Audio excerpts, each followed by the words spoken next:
Muy buenas noches, Dios les bendiga a todos. Estamos en la clase de la Epístola a los Hebreos 2.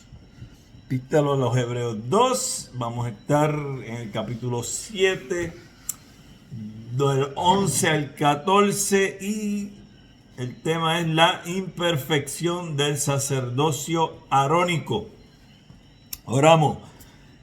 Padre nuestro que estás en los cielos, te alabamos Dios, bendecimos tu nombre en esta noche que estamos aquí para instruir y estos hermanos compartir en esta clase. Permite, Señor, que nos des entendimiento y podamos comprender lo que tú tienes que decirnos acerca de esta carta para que podamos utilizar ese conocimiento y llevarlo a otros para que el reino siga creciendo. Te damos gracias, Padre, y en el nombre de Cristo Jesús oramos.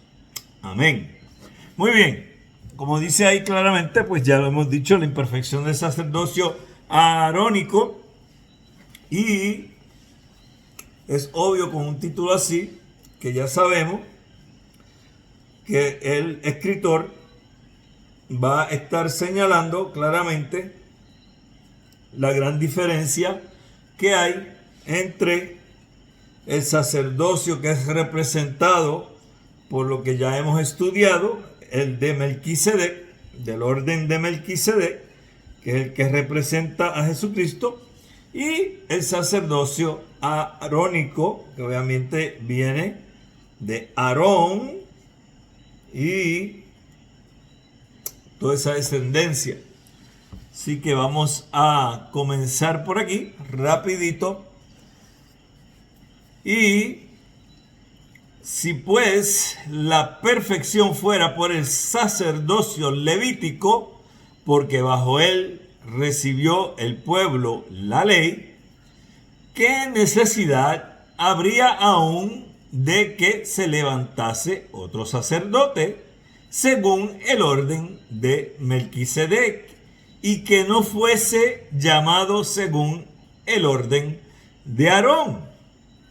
Bueno, porque cambiado el sacerdocio, necesario es que haya también cambio de ley. Y aquel de quien se dice esto es de otra tribu, de la cual nadie sirvió al altar, porque manifiesto es que nuestro Señor vino de la tribu deuda de la cual nada habló Moisés tocante al sacerdocio. No puede argumentarse que el último sacerdocio de Aarón sobrepasó al anterior de Melquisedec, porque cuando el sacerdocio de Aarón fue bien establecido, se dio la profecía divina que señalaba realmente al Mesías de la línea de David como un sacerdote para siempre según el orden de Melquisedec.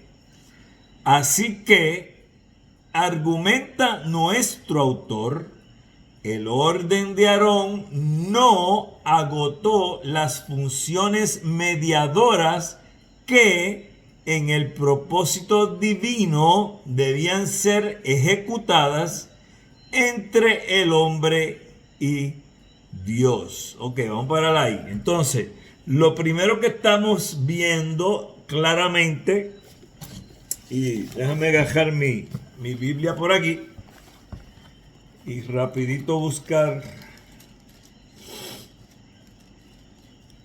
la epístola a los Hebreos. Ok, el capítulo 7.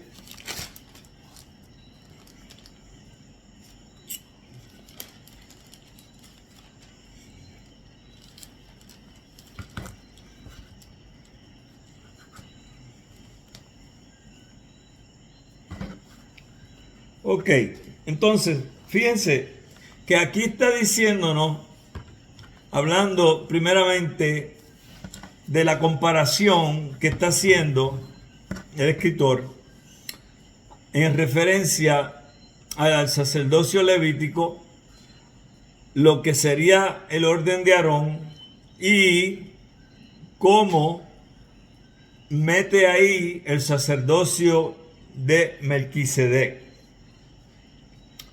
Es interesante porque cuando miramos toda la epístola de los hebreos, vemos que el sacerdocio levítico en ninguna manera podía salvar a ningún ser humano de sus pecados. No podía salvar de sus pecados a los humanos porque le faltaba, no tenía lo que sí se demostraba dentro del sacerdocio de Melquisedec. De la forma que él lo plantea aquí es que Aarón no agotó las funciones mediadoras que en el propósito divino debían ser ejecutadas entre el hombre y Dios. O sea que Aarón y toda la descendencia de Aarón, ese sacerdocio, no tenía la capacidad porque no tenía lo necesario para poder comunicar al hombre, o mejor dicho, restaurar al hombre con Dios. Porque el hombre desde el huerto del Edén está en separación con Dios. Ha sido separado por el pecado.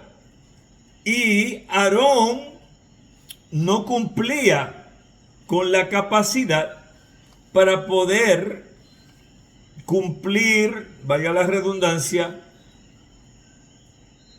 administrar,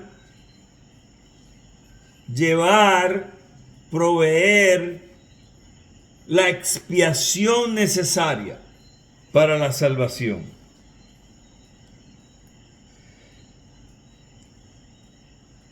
Entonces, vemos que en el sacerdocio de Aarón, lo que vamos a encontrar no es nada que sea divino, sino que va a haber una descendencia, mirando el pasaje bíblico, ¿verdad? Podemos ver que va a haber una descendencia que es carnal. La descendencia va a ser física. No hay forma ninguna que pueda haber una descendencia divina. Y creo que ustedes saben bien que hablamos la semana pasada del sacerdocio de Melquisedec y todo lo que conlleva el sacerdocio según el orden de Melquisedec. Y dijimos claramente que decía que queda pues abrogado el mandamiento anterior a causa de su debilidad e ineficacia. Pues en lo que fue el sacerdocio arónico no había capacidad alguna para proveer salvación y vida eterna. Y es importante que entendamos que todo esto siempre ha sido progresivo. Usted puede coger clases de un grado asociado, de un bachillerato o licenciatura, de una maestría e inclusive de doctorado, y el mismo cuento lo va a oír, aunque en diferentes formas, en la manera en que la clase se pueda dar y la complejidad del libro y de los escritores y la profundidad en la que lo puedan cubrir, pero siempre se va a hacer claro que todo fue de manera progresiva. Y tenía que ser así. Era demasiado para que el ser humano lo pudiera coger todo de una vez. Es por eso que cuando se desarrolla lo que se conoce como la teología sistemática, de la cual ya hemos hablado aquí. Es precisamente lo que estamos haciendo nosotros en este seminario y sucede en los seminarios a través de todo el mundo. Y es que se ha cogido la Biblia y se ha dividido la Biblia en todas sus áreas y se ha sistematizado para poder entenderla, y esa sistematización lleva a una enseñanza precisamente como la Biblia lleva los acontecimientos de manera progresiva. ¿Por qué? Porque así nosotros como seres humanos vamos a poder entender, tener una comprensión más completa, más amplia, más clara de lo que estamos aprendiendo y estudiando, que si nosotros cogiésemos y estuviésemos dando golpes al aire o a ciegas. Dios en su divina sabiduría y en su soberanía decidió que Él no le iba a tirar al hombre de cantazo todas estas cosas, porque hubiese sido demasiado para el hombre entenderlo. Ciertamente en el siglo XXI estamos y todavía no entendemos todas las cosas en su totalidad. Todavía hay muchas cosas que son un misterio, y algunas de las que sí podemos entender, las entendemos dentro de la limitada capacidad que tenemos, no importa cuán alto sea su coeficiente intelectual. Usted puede ser un genio y con todo y eso usted va a tener problemas con algunas áreas de la Biblia, porque a Dios no le plació el que nosotros entendiésemos todo. Y ustedes saben bien que yo les he dicho que aun cuando estemos allá, es muy probable que no vamos a saberlo todo tampoco, porque el que lo va a saber todo es Dios siempre, nosotros no. Ahora, sí vamos a tener más conocimiento, y muchas de estas cosas que para ahora nosotros es un misterio, cuando estemos allá, pues tal vez ya dejen de serlo. Ahora bien, continuando aquí con esta situación del sacerdocio arónico, es interesante porque fíjese que dice en el 11, parte B, ¿qué necesidad habría aún que se levantase otro sacerdote según el orden de Melquisedec y que no fuese llamado según el orden de Aarón? Pues claro, tenemos que pensar que el próximo sacerdote según el orden de Melquisedec tenía que levantarse, porque de qué valdría que siguieran habiéndose levantado según el orden de Aarón sacerdotes, uno y otro y otro y otro y otro, y lo que iba a suceder es que íbamos a seguir por toda la eternidad en esta tierra teniendo que lidiar con un pecado que no se iba a eliminar, porque el sacerdocio de Aarón no podía hacerlo. Pero el sacerdocio según el orden de Melquisedec, que no tuvo el punto de nacimiento ni tuvo fin, que apunta a Jesucristo, ahí nos lleva a ese próximo sacerdote según el orden de Melquisedec, que fue y es nuestro sumo sacerdote, Cristo Jesús. Y en Él sí nosotros podemos encontrar lo que no se encuentra en el sacerdocio de Aarón, porque en el de él no había profecía divina que llevara hacia el Mesías y la salvación, pero en el de Melquisedec sí, por ser sacerdote y por ser rey. Así que ahí encajamos las cosas y ok, ahora sí, ahora estamos en el buen camino. Así que argumenta nuestro autor que el orden de Aarón no agotó las funciones mediadoras que es en el propósito divino, pero en el de Melquisedec sí, ahí sí se agotaron.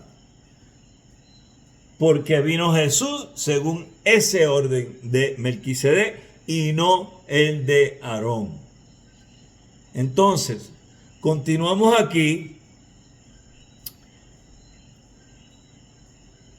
Diferente de la de Aarón y por implicación superior a la de Aarón. De hecho, se argumenta más adelante con diversidad de detalles, el sacerdocio arónico no fue creado ni era adecuado para inaugurar la era del cumplimiento. Esa época debía estar diseñada, asignada, señalada por el lavamiento de otro sacerdote cuyo sacerdocio iba a ser de un orden y carácter diferentes al de Aarón. ¿Cuál es ese?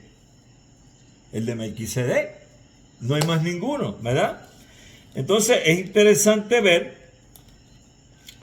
que si nosotros nos vamos rapidito, busquen por ahí en sus Biblias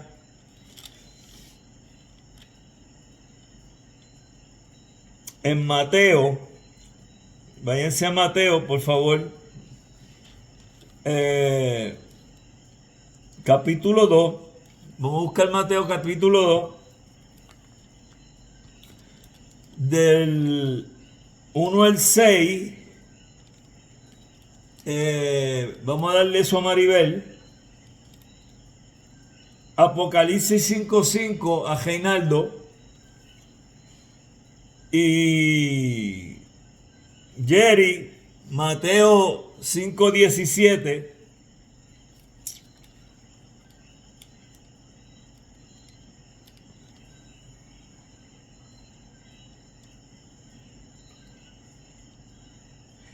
Es más, léete 5:17 al 20, Jerry. Ok, cuando estén listos ustedes me avisan que... Mateo 2, del 1 al qué, pastor?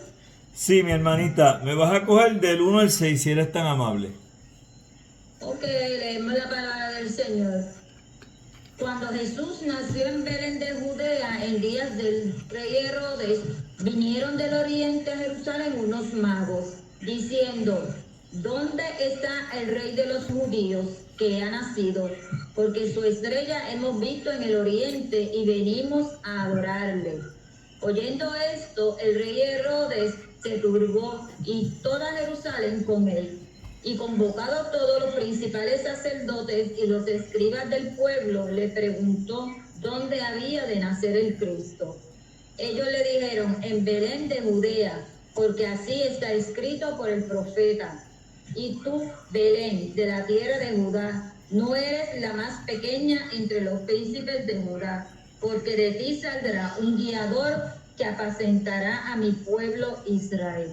Amén. Entonces, ahí vemos que ya la profecía estaba de que iba a venir uno que iba a ser un rey.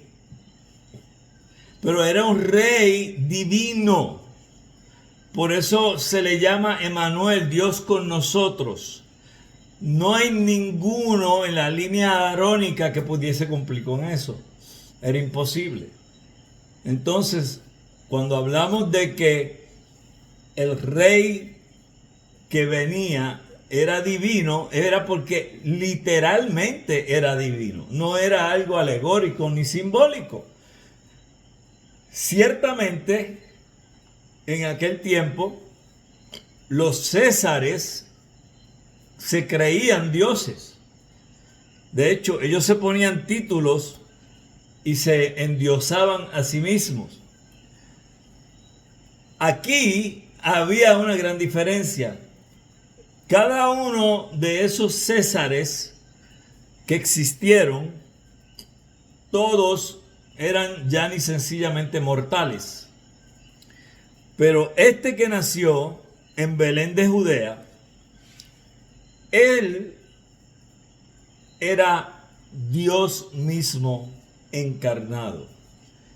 Y como ya les he explicado en otras ocasiones, y recalco nuevamente para que tengan clara esta doctrina y no vayan a caer en ningún tipo de error, cuando es engendrado Jesús en el vientre de María, ya Él llega al vientre con las dos naturalezas. Me explico. Ya Él es absolutamente hombre y absolutamente Dios. Tiene su naturaleza divina y tiene su naturaleza humana. Hay quienes por ahí están tratando, bueno, siempre lo han hecho, pero últimamente he estado escuchando, y ustedes puede que les llegue a sus oídos porque está corriendo mucho por las redes. Hay unos grupos por ahí sectarios que están tratando de levantarse aquí en Puerto Rico, y una de las cosas que están tratando de fomentar es que Jesucristo no nació divino. Esa es una. Y otra es que Jesucristo no nació humano. O sea, que están estos dos grupos sectarios en posiciones opuestas. Las dos son herejías, son heréticas esas posturas. Y el problema más grande es la que está diciendo que Jesús no era humano. Entonces, están enseñando que después que nace y llega a lo que se le llama la edad del entendimiento, que esa edad pues puede variar dependiendo de la cultura, entonces fue que él vino a pasar a recibir la capacidad de ser Dios. Y eso se llama adopcionismo, y eso es una herejía. Y están tratando de pasar eso por ahí. Así que si usted oye algo así por su iglesia, ya usted sabe que eso es lo nuevo que están tirando de parte de Satanás por ahí, ciertas sectas. Entonces, nosotros entendemos claramente que el que nace aquí es divino, totalmente Dios, totalmente humano, y por ende, cuando los magos de Oriente van a visitarlo a la casa y lo encuentran allí, se postran y lo adoran porque es rey. Y él no solo rey, sino que es el rey de los reyes, porque él es divino. ¿Ok? Ahora, vamos a leer el próximo pasaje que pasé por ahí a Reinaldo. Sí, buenas noches. Apocalipsis 5:5. Sí. Sí. Leemos la palabra así. Y uno de los ancianos me dijo: no llores, he aquí que el león de la tribu de Judá, la raíz de David, ha vencido para abrir el libro y desatar sus 7 sellos. Ok. ¿Quién es ese? ¿Quién es el león de la tribu de Judá?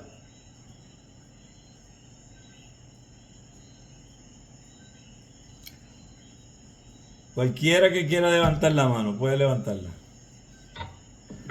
Cristo. Cristo, ¿verdad que sí? Ok, entonces estamos viendo que ya estamos en el Apocalipsis ahí. En el libro de Apocalipsis ya tú estás hablando de Jesucristo ya en otra esfera. Ya Él no está en la tierra, ya Él está en el cielo. Ya Él es nuevamente restaurado a su posición. Ya Él dejó de tener una naturaleza humana como lo conocimos aquí, porque aunque tiene un cuerpo, es un cuerpo glorificado y no puede morir, porque ahora Él es Dios nuevamente en toda su gloria. Él nunca dejó de ser Dios en la tierra, pero estaba con dos naturalezas, la de Dios y la de hombre. Ahí tenemos evidencia de que Él es este rey del que se está hablando. Y ya está en todo su poder y gloria en el libro del Apocalipsis. Y se le menciona como en el antiguo pacto, como el rey de la tribu ¿de qué? De Judá. ¿Ok? Entonces, por ahí hay otro pasaje más que creo que dejé ayer y creo que fue Mateo 5, 17 al 20, ¿verdad? Así mismo es, pastor. Vamos a ver. Ok. Mateo 5, 17 al 20. Jesús y la ley. No penséis que he venido para abrogar la ley o a los profetas. No he venido para abrogar, sino para cumplir. Porque de cierto os digo que hasta que pasen el cielo y la tierra, ni una jota ni una tilde pasará de la ley, hasta que todo se haya cumplido. De manera que cualquiera que quebrante uno de estos mandamientos muy pequeños y así enseñarse a los hombres muy pequeños, será llamado en el reino de los cielos. Mas cualquiera que los haga y los enseñe, este será llamado grande en el reino de los cielos.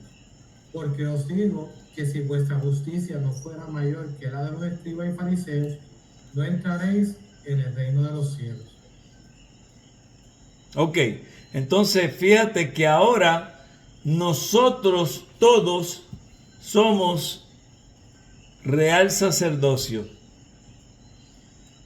y trabajamos para el sumo sacerdote. Y ya no tenemos que estar sometidos como los escribas, los fariseos, los saduceos, todo ese mundo del antiguo pacto, sino que dentro del nuevo pacto hemos sido hechos sacerdotes. Alguien me levantó la mano ahí, pero se me fue. No veo quién fue. Sí, fui yo, pastor. Ajá, dime. Pero, si quiere continúe, que tengo una pregunta. Dale, pregunta. Ok, fue que en esta semana estaba escuchando un estudio acerca de este mismo pasaje. Ajá. Eh, ¿De cuál de ellos? Del de Mateo. de Mateo, sí, Mateo 5, 17, 20. Tiene que ver con eso. Y es que los fariseos o el pueblo de Israel tenía unas leyes morales. Sí. Eran como unas 600 y pico. 13. Y Jesús, 613. Y Jesucristo con este pasaje entiendo que le deja saber a los fariseos que Él no viene a cambiar esas leyes morales, sino que Él viene a complementarlas, y todos esos espacios que de alguna forma los fariseos y otros estudiosos necesitaban llenarla porque no tenían quizás ese conocimiento, pues Jesucristo viene a llenar todo ese conocimiento con su evangelio, con su misión en la tierra, y por esa razón Él le deja saber a ellos que además de lo que ya ellos han aprendido, ellos tienen que entender lo que realmente Él viene a hablarle, que es acerca de lo que es el plan de Dios para nosotros y cómo nosotros debemos comportarnos. Y por esa razón Jesucristo viene a llenar, como le había dicho, esos espacios entre las leyes morales que muchos de ellos tendían a analizar y a cuestionar y a explicar al pueblo en sus palabras qué podían significar ellas, pero obviamente era pensamiento de ellos. Y eso es lo que quería comentar. Sí, no, definitivamente aquí el pasaje bíblico, si hacemos la exégesis completa en contexto y lo que está sucediendo dentro de la cultura, dentro del movimiento de lo que son los fariseos y los escribas, hay unas interpretaciones rabínicas que están siendo hechas pero no son correctas.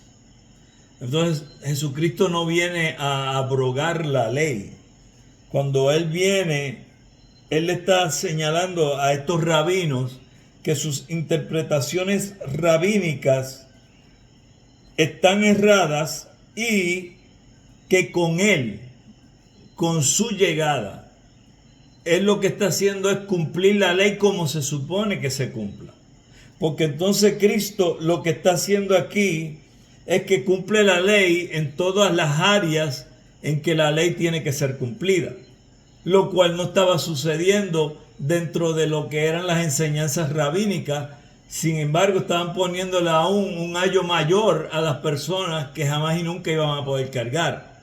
Entonces Cristo le está diciendo a ellos claramente que Él cumple con la ley, porque Él cumple con la ley moral, porque Jesús fue moral en todo lo que hizo, en ninguna manera fue inmoral. Sabemos bien los escándalos de inmoralidad que habían en el pueblo judío. Esa es una. También podemos ver que Él cumple con la ley ceremonial, porque Él tampoco viene a violar la ley ceremonial.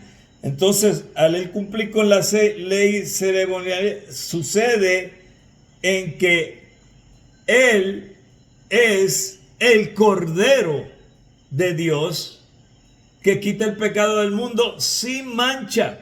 Así que ya esa parte de la ley ceremonial donde había que coger un animal, preferiblemente un cordero, pero sabemos bien que los que no tenían suficiente dinero, pues llevaban lo que podían. El menos que podía llevaba una paloma. Él lo cumplió, porque Él era el sacrificio en Él mismo. Así que en el área ceremonial, Él también viene a cumplir. Así que ya ahí le da dos pacatazos a los maestros en aquel momento. Y si venimos a ver, lo único que faltaría aquí sería la ley judicial.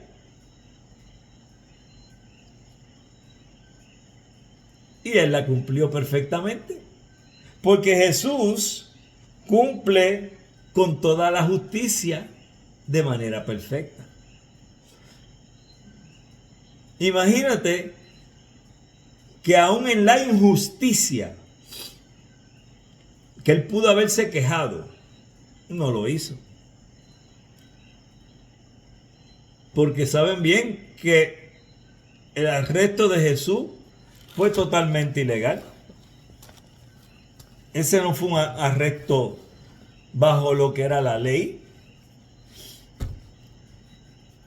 Eso fue una encerrona y totalmente fuera de lo que la ley permitía, y sin embargo lo hicieron a la cañona. Y Él se mantuvo callado porque Él sabía cuál era su propósito en la tierra. ¿Ok? Así que yo creo que lo que tú dijiste, correcto, y lo que yo te acabo de decir, completa la explicación precisamente de ese pasaje bíblico. Y todo esto en el libro de la Epístola a los Hebreos es apuntando a Jesús, para que estas personas, hermanos, en aquel sitio no se nos fueran a alejar. Ok, vamos a continuar. Algunas fases de la expectativa judía esperaban una nueva era, una época de restauración, cuando un sacerdote digno presidiera el Estado, pero tal expectativa encuentra su expresión en la literatura del Qumrán, probablemente influenciada por la descripción de la nueva comunidad donde el sacerdocio toma precedencia práctica sobre el príncipe. La comunidad de Qumrán evidentemente vio al sumo sacerdote, el Mesías de Aarón, como cabeza de estado con la que era futura de la restauración, tomando preeminencia sobre el principio davídico, el Mesías de Israel. Por lo tanto, ahí fue en el Salmo, y no sé por qué me sale ese disparate ahí, Si lo ven en el libro ustedes me lo dicen, pues no sé qué escribí ahí mal. Línea 12, la precedencia sobre el Mesías de Israel. Si lo encuentran me dicen para corregirlo. Se le acuerda a el sacerdote que es cabeza de toda la congregación de Israel, pero es un sacerdocio levítico, probablemente sadoquita, y cumple la bendición de Moisés. Mira para allá, como escribí la E con una C. ¿Pero qué es esto, Freddy? Entonces, bendición de Moisés para Leví en Deuteronomio 33.8 es su siguiente. Y tengo que ir aquí porque eso me salió ahí que no lo entiendo. Vamos a ver. Pastor tiene la página, yo tengo el libro digital. Dime, cogígelo ahí.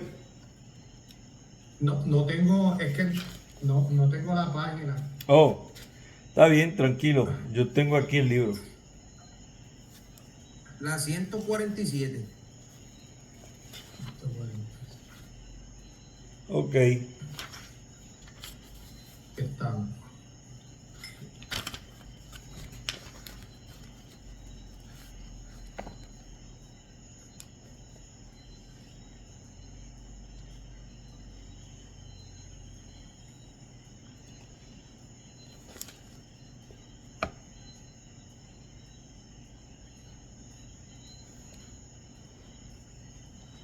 Ok. Por tanto, ok.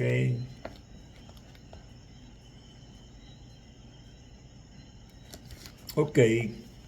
Voy a coger la lectura aquí. Vamos a ver si caigo donde. Por eso se llamó un sacerdote de clase diferente. Las palabras, si pues la perfección fuera por el sacerdocio levítico, tenían un contenido distinto según la clase de lectores a quienes se dirigía el argumento de nuestro autor. ¿Estás seguro que era esa la página? Como que esto no me está cuadrando aquí.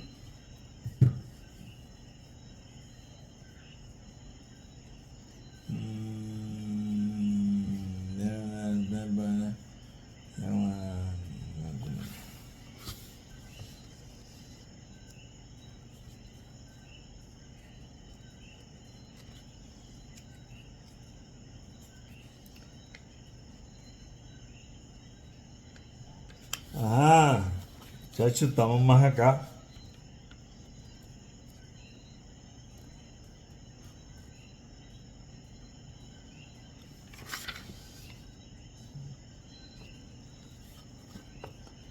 Estamos en vivo. Lo voy a coger en el 12. Váyanse al 12. Vamos a ver si estoy bien aquí.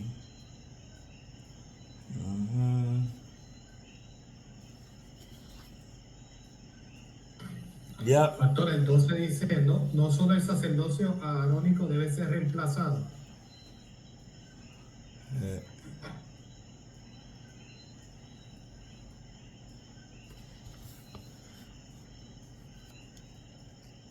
Sí, pues ya cogimos el 11.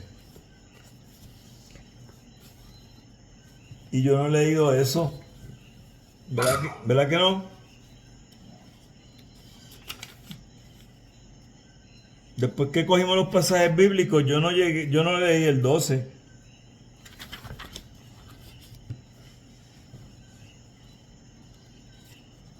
Vamos a retomarlo ahí, en el 12. Déjame ver aquí, pero la redacción no lleva el testamento de 12 entre el testamento de Leví y de otros pasajes. Para coger el futuro de la tribu de Leví para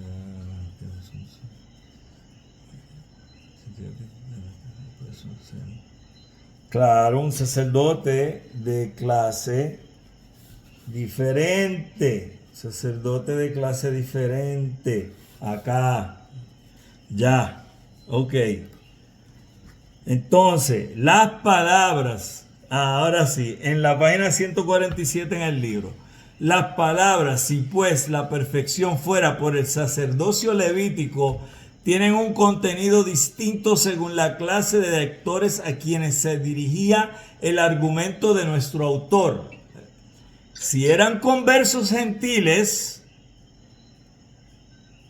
en peligro de abandonar su fe cristiana, su única respuesta ante estas palabras hubiera sido: nunca pensamos que hubiera perfección a través del sacerdocio levítico.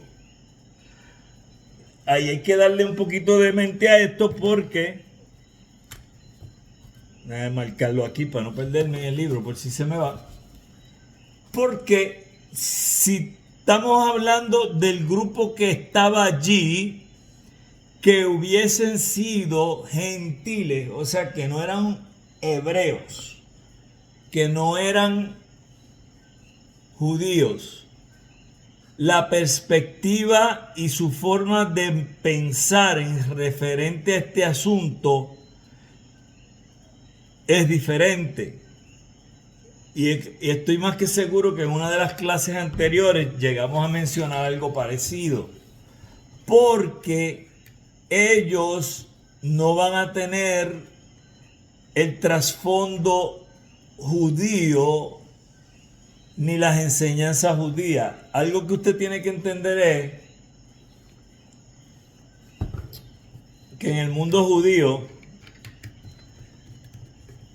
los niños mandatoriamente tenían que aprender a leer y a escribir, porque tenían que aprender para poder leer de las Sagradas Escrituras y aprender de las Sagradas Escrituras. Por eso es risible cuando oímos a algunas personas argumentar y decir que los discípulos de Jesús eran todos unos analfabetas que no sabían ni leer ni escribir. Si ciertamente eran del vulgo, en otras palabras, que no estaban sofisticados, no es que no sabían leer ni escribir, porque los niños eran obligatoriamente enseñados a leer y escribir. Así que el que le venga a usted con ese cuento y le trate de vender ese gato, pues no se lo compre, porque usted necesita la liebre, no el gato. Entonces aquí encontramos que tú tienes un grupo que está junto con el de los hebreos, según lo que podría estar queriendo decir el escritor. Entonces, por cierto que no habían pensado tal cosa en sus días paganos, hablando de los gentiles, y no habían recibido ningún estímulo para pensar así en sus días cristianos, porque cuando vinieron a Cristo no se les enseñó judaísmo, lo que se les enseñó fue cristianismo. Qué ironía que hoy en día, siglo XXI, por ahí hay grupos como las famosas raíces hebreas tratando de llevar a cristianos de vuelta al judaísmo, cuando precisamente en el siglo I lo que estaban haciendo era alejándose del judaísmo y aprendiendo cristianismo. Y por ahí están tratando de hacernos a nosotros a que estemos por ahí hablando como judíos. Por ahí yo me río, hay grupos de judíos, supuestos judíos, que son jíbaros del campo de aquí, de Puerto Rico, y se dejaron crecer la barba por acá y se aprendieron 5 palabras en hebreo y ya vienen de una tribu que ellos no saben ni de qué tribu vienen. Cosa de loco. En este momento de la historia, precisamente se está tratando de que se mantengan en el cristianismo. Y estos que son gentiles, porque vienen del paganismo, ellos no habían sido entrenados en los judíos, eran los cristianos que habían sido entrenados. Pero si eran judíos de nacimiento, los que hubieran allí, ahora en peligro de abandonar las características distintivas de su confesión cristiana y de volver a mezclarse una vez más en su entorno judío primitivo. La situación era bastante diferente. Antes de su conversión no habían visto otro sacerdocio más que el sacerdocio levítico. Aún si hubiesen esperado que se levantara un nuevo sacerdote en la era por venir, habría sido un sacerdote levítico. Sus maestros cristianos los hubieran alentado a pensar que el sacerdocio levítico era algo que pertenecía a la época de preparación, que ahora le había dejado su lugar a la época del cumplimiento. Pero ellos estaban en peligro de concluir que, después de todo, el orden antiguo, incluyendo el sacerdocio levítico y todos los demás que iba con él, todavía tenía mucho a su favor. Para tales personas, la afirmación de nuestro autor de que el reemplazo del sacerdocio levítico por otro había sido decretado por Dios mucho antes, hubiese tenido importancia práctica. Fíjate qué interesante cómo es precisamente los que más peligro corren en todo esto a quienes se le dirige esta carta, a los hebreos, porque ya ellos habían sido entrenados y conocían el sacerdocio levítico y sabían a lo que estarían volviendo. Los que estaban allí, que eran gentiles, no sabían. Ellos, bien difícil que se apartaran del cristianismo, porque lo que les esperaba en vez de cristianismo era paganismo, que fue donde habían salido. Ok, así, ahora sí estamos en el 12. Muy bien. Ahora sí. No solo el sacerdocio arónico debe ser reemplazado. Aquel sacerdocio fue instituido bajo la ley mosaica y estaba tan integrado en ella que un cambio en el sacerdocio traería aparejado inevitablemente un cambio en la ley. Wow. Eso me imagino que los puso a pensar. Si el sacerdocio arónico fue instituido con un propósito temporario para finalizar cuando surgiera la época del cumplimiento, lo mismo debe ser verdad de la ley bajo la cual dicho sacerdocio fue introducido.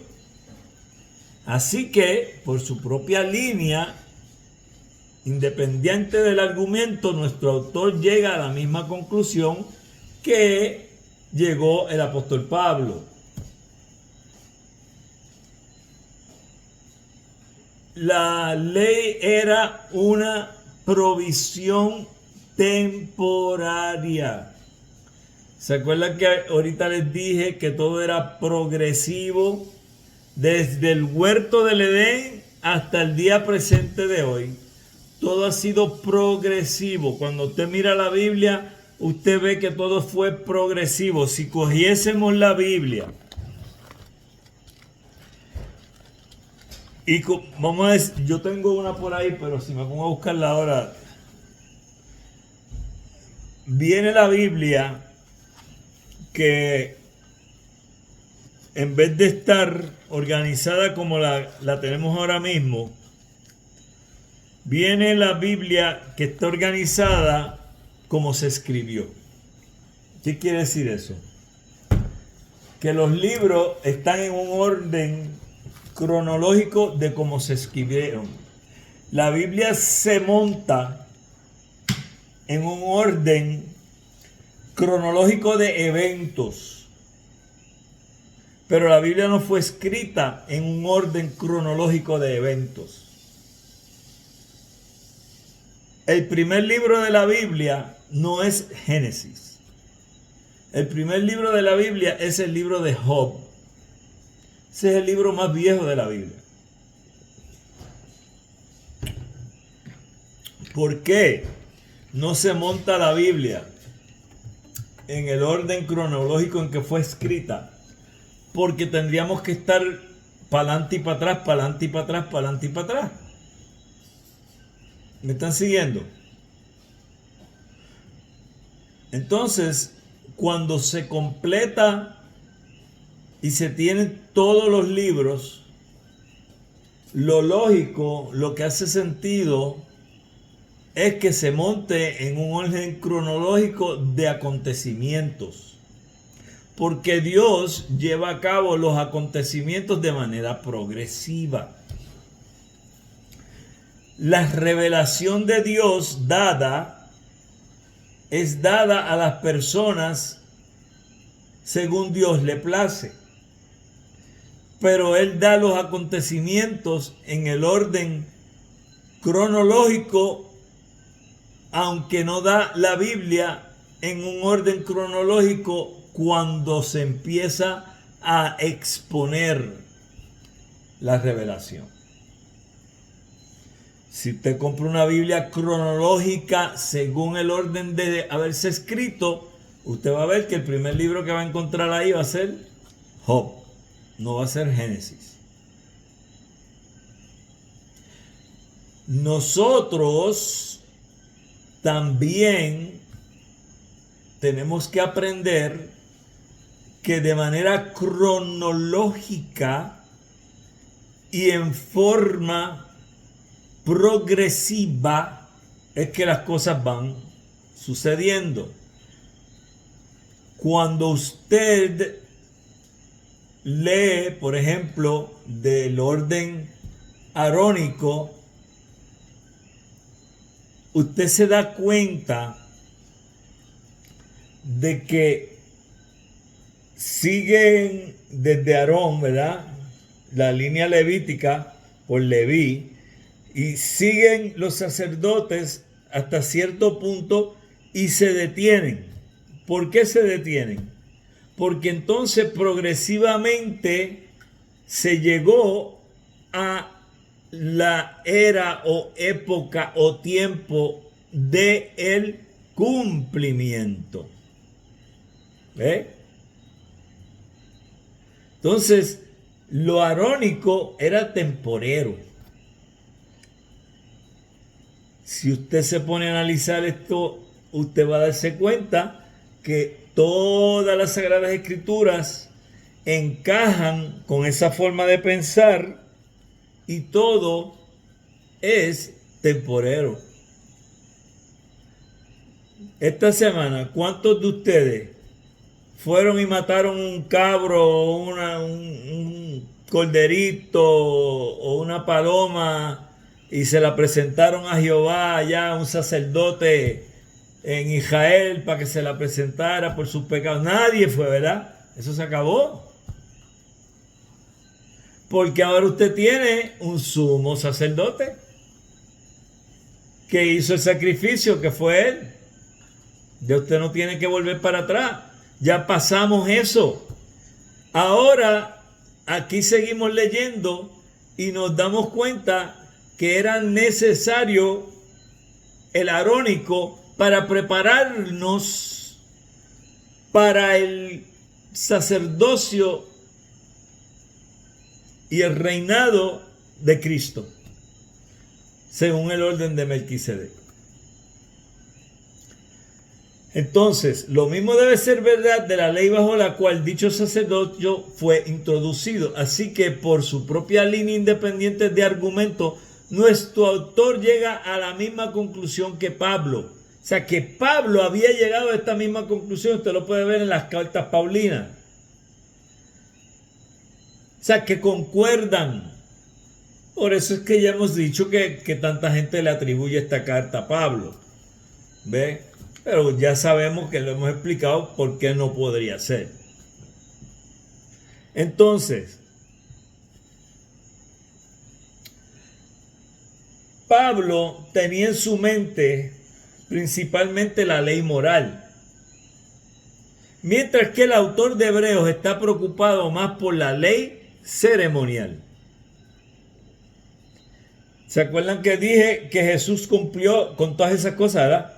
Cuando te estaba ahorita explicando que estábamos hablando de Mateo 5, ¿sí? Ok.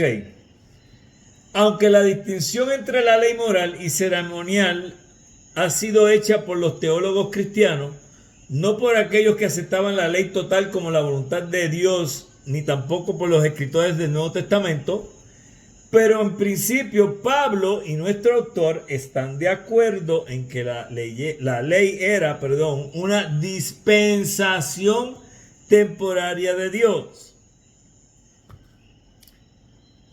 Un tiempo, un espacio, un momento temporal, no iba a seguir, válida solamente hasta que Cristo viniera a inaugurar la era de perfección.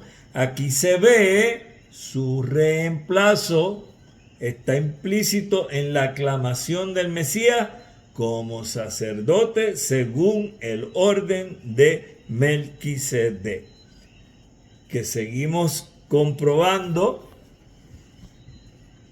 que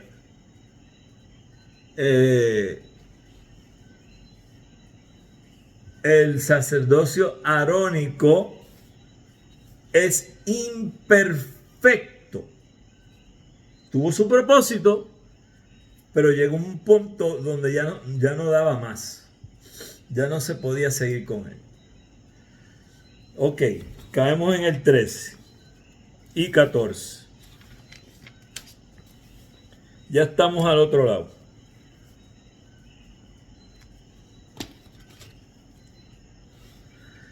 La radicalidad del cambio en la ley implícito en el anuncio de un sacerdocio según el orden de Melquisedec puede apreciarse cuando se considera que la persona a quien se refiere este asunto no tiene nada que ver con la tribu de Leví. Melquisedec no tiene nada que ver con la tribu de Leví, a la cual el sacerdocio estaba restringido según la ley. Es una cuestión de conocimiento común que nuestro Señor pertenecía a la tribu de Judá. Esto podría subrayarse, era una cuestión de conocimiento común, solo si se aceptaba generalmente que él había nacido de la línea real de David. Tal cosa era un lugar común en la predicación y confesión cristiana primitiva. Y no nos debe de sorprender, porque acuérdese que cuando estamos hablando de lo que es la predicación y confesión cristiana primitiva, es dentro de ese primer siglo todavía. Cristo muere, resucita, asciende, y entonces se sigue predicando. ¿Y qué es lo que se va a predicar? Me ahogué con esta agua. Increíble. ¿Qué es lo que se está predicando? Se está predicando precisamente lo que es la confesión cristiana, que tiene que ver con todas las profecías que se cumplieron cuando Cristo vino y las que se van a cumplir en su segunda venida. Porque ahora ellos ya están esperando la segunda venida. Todos los cristianos a través de todos los siglos hemos estado esperando la segunda venida. Yo a veces tengo que tratar de, sin ofender a nadie, dejarles saber que yo no puedo estar predicando de que Cristo viene todos los domingos. Porque si fuera por el gusto de algunas personas en la iglesia, eso sería el sermón que se estaría dando todos los domingos. ¿Por qué? Porque yo no sé cuándo viene Cristo. Y así estas personas están predicando en aquel tiempo y a través de los siglos se ha estado predicando precisamente todo lo que tiene que ver con Cristo, y la segunda venida de Él es parte de eso. Pero no es solamente eso. Entonces tú tienes que entrar en todas las áreas en la predicación. Porque si tú no haces eso, tú estás entonces ya convirtiendo el culto en un culto de advenimiento totalmente los 365 días del año, hablando de la segunda venida, que viene Cristo, que viene Cristo. Tú no sabes cuándo viene Cristo. Predica sí que viene Cristo, pero no estés todo el tiempo predicando de eso. Porque no vas a crecer si lo único que estás es oyendo lo mismo todos los domingos. Entonces, ¿qué está pasando aquí?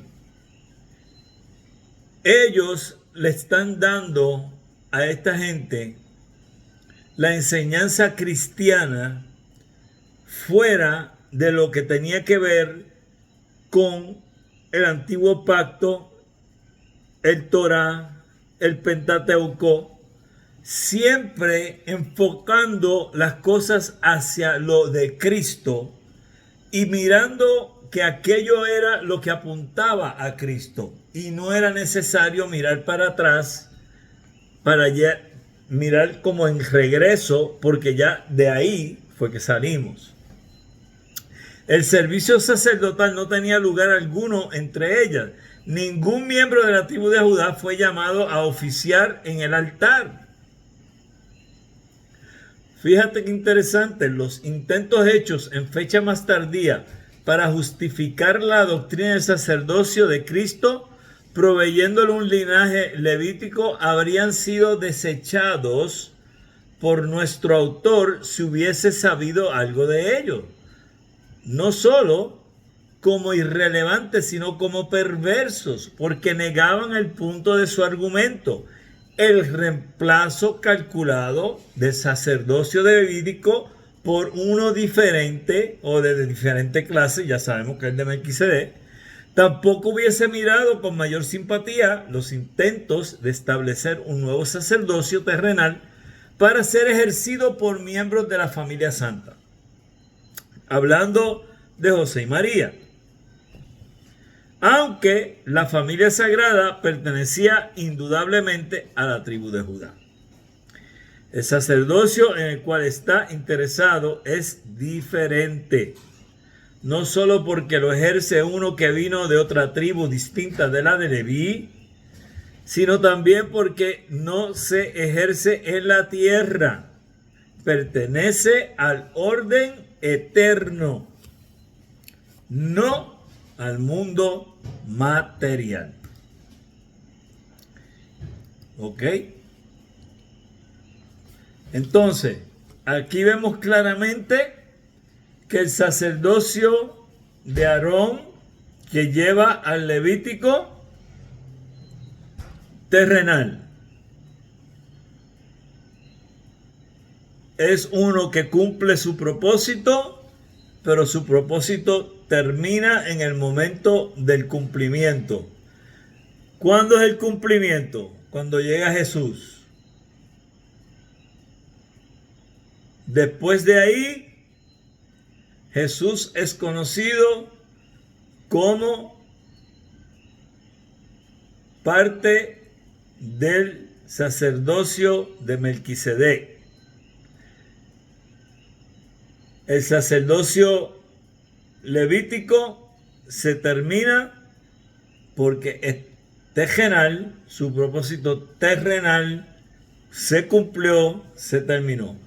El sacerdocio de Cristo, que es según el orden de Melquisedec, es de orden eterno y por ende es para siempre, eterno. Y ahí se acabó el asunto, no pare más. Por eso les digo que a los que están tratando de traer en el siglo XXI nuevamente el sacerdocio y las cosas que tenía lo que era el sacerdocio levítico, lo que están trayendo una herejía a la iglesia, y las iglesias cristianas no pueden permitir eso. Y donde usted se congregue, si su pastor, anciano, como le llamen ahí, presbítero, episcopo, lo que sea, usted lo oye algún día ponerse a hablar de esas cosas a favor de ella, ahí le aconsejo que busque para dónde irse porque la cosa está mala. Pregunta. Vamos a ver. Por ahí hay 2 o 3 que se me están durmiendo ya. Pastor, quería hacer un comentario. Comente. Sí, referente a eso de la línea arónica, ¿verdad? Y lo que hubo la destrucción del templo, que eso es un buen dato que nos da a nosotros, de cuando vuelvan otra vez a reabrir el tercer templo y quieran cumplir con la terminología del sacerdocio de Aarón. Ese es la señal del rechazo completamente del gobierno de Jesucristo, ¿verdad? Como rey y sacerdote, y la negación de como Mesías, ¿verdad? Salvador y Cordero perfecto, porque ellos rechazan totalmente a Cristo, ¿verdad? Rechazan su deidad. Tú estás diciendo que se va a levantar otro templo.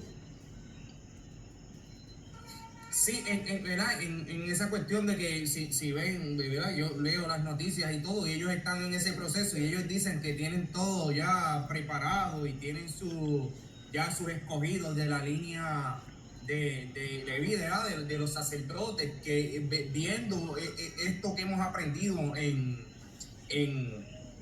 la carta a los hebreos, ¿verdad? Esta epístola nos aclara a nosotros que ir en esa línea es un claro rechazo, a rechazar la deidad de Cristo completamente y a rechazar su línea según el orden de Melquisedec.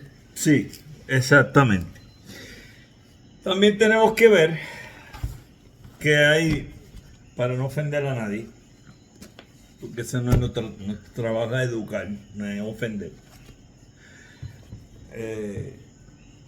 Hay quienes creen que se va a construir un tercer templo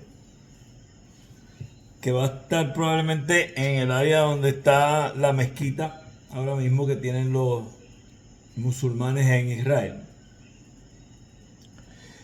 y que Cristo va a venir a reinar por 1000 años en ese templo, ¿ok? Hay otros que creen que Cristo va a venir a reinar por 1000 años, literalmente, en la tierra, pero no necesariamente en un templo que se va a construir en Israel.